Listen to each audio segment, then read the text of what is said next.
Hey guys, Bradley Williams with Buckhaven Land Solutions. From time to time, we get asked by clients and just other folks when we go to conduct a prescribed burn, what equipment are we bringing with us to help ignite and control that fire and do it in a safe manner? So, just wanted to make a quick little video about what equipment we have.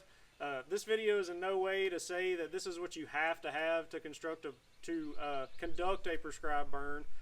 You definitely don't have to have this much equipment. We just like to have redundant systems in place to be able to safely execute the burn and provide a very high level of safety for our clients. But hopefully you guys can get some ideas about maybe how to set up your own prescribed burning setups if you're doing your own burning, or if you're just curious about what a prescribed burn manager has as far as tools in his toolbox to control fire. Maybe you'll get something out of this video. Alright, so this is our newest addition to our equipment. We were running a dual four-wheeler setup, and one of my helpers has a Polaris Ranger. So we were using a Polaris Ranger and two four-wheelers, but his Ranger, he really didn't want to set up a lot of permanent fire equipment in it, so sold one of our four-wheelers, and we purchased this 2004 Kawasaki Mule. It's a diesel engine. It's got a 950cc diesel engine, four-wheel drive. It's only got 300 original hours on it. We got an awesome deal on this thing. It's been very well taken care of. But anyway, we decided to go ahead and mount some equipment permanently in this buggy to kind of be a permanent land management setup.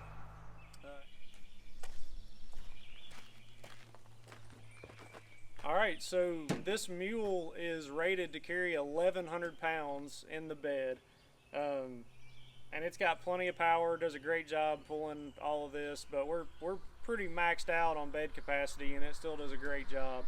But we've got a spray rig. It's got a 50-gallon tank. We've got 300 feet of hose. We've got a Green Guard JD9 nozzle, roller pump, and a Honda engine. So this spray rig will spray about 250 psi, and it'll put out about 5 gallons per minute. So it does a really good job of knocking down spot fires, doing mop up as far as putting out stumps that may be smoldering on the fire line.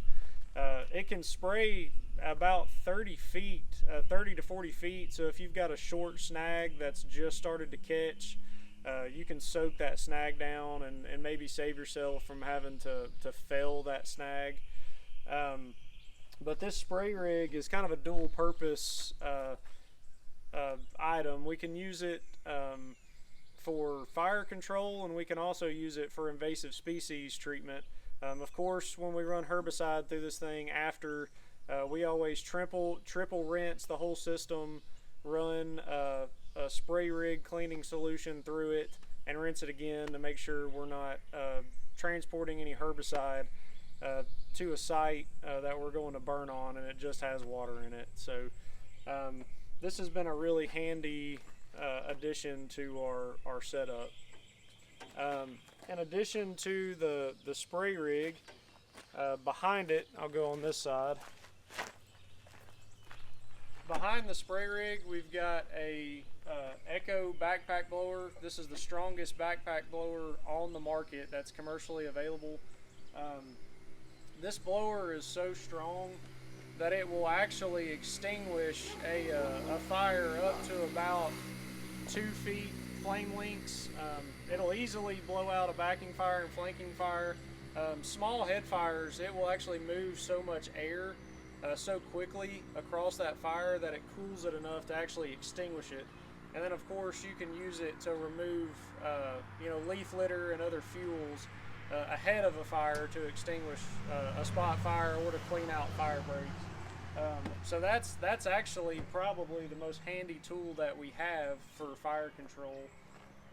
We've got a shovel mounted up here, so if we're in an area that doesn't have a lot of water for us to refill our tanks, we can use dirt and that shovel to cover any stumps that are smoldering on the fire line for mop up.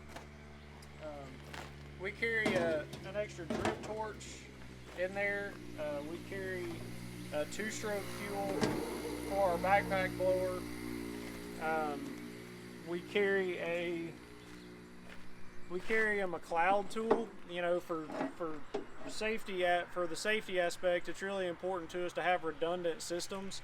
You know, if the spray rig or the backpack blower were to go down and not function, hand tools are going to start every single time and function. So we've also got some hand tools for fire extinguishment. We've got a chainsaw, MS-260 steel chainsaw, and we use that in order to fell any snags that are smoldering on the fire line that we can safely fell, to prevent embers from dropping over the fire line and starting spot fires. We've got a can of regular, just straight gasoline that we use to refill our spray rig if we run out of fuel for it. That's really the main things that we carry in the bed of our Kawasaki Mule here. A few things that we keep in the storage compartment. We keep some radio vests so our guys can throw this on, keep you know, some snacks, their radios, all on their chest, their lighters, to where they don't have to fill their pockets with everything. Makes it real convenient. We've got 4 Motorola radios. On most burns, we're going to bring anywhere between 2 and 4 guys, just depending on the size of the burn. So we generally have a radio for every single man. Got a helmet. You know, this is really important if you're going to be cutting any snags that are on fire. You know, it's really easy for a limb to fall out of the top of those snags when they're burning, and they can strike you in the head. So if you're going to be cutting any snags that are on fire, you need to have some kind of head protection. And of course, we've got a wildland fire coat. All right, so in addition to the Kawasaki Mule, we've also got a 2015 Honda Rancher. We've got a power torch mounted on it, so we can put down a lot of fire really quickly. We've got a fire extinguisher mounted on it. That's for the ATV, so if this drip torch were to somehow ignite the ATV on fire, we could extinguish it. We've got an additional drip torch in case the power torch malfunctions. Again, really important to have hand tools, so we've got a McLeod mounted to the ATV. We've also got a 15 gallon ATV sprayer mounted to it, with a 5 gallon per minute pump and about 25 feet of hose and another Green Guard spray nozzle.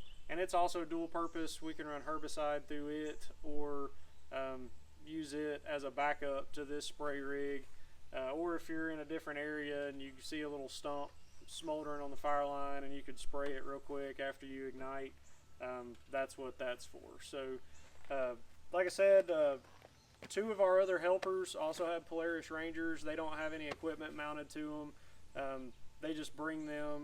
So if we have a burn that requires 4 people, every single man has power equipment transportation, so we can move very quickly around our larger burn units and patrol for any potential spot fires and react very quickly to those. So that was just a quick breakdown of our equipment. Feel free to follow our channel to kind of keep progress on some of our projects, and thank you guys for watching.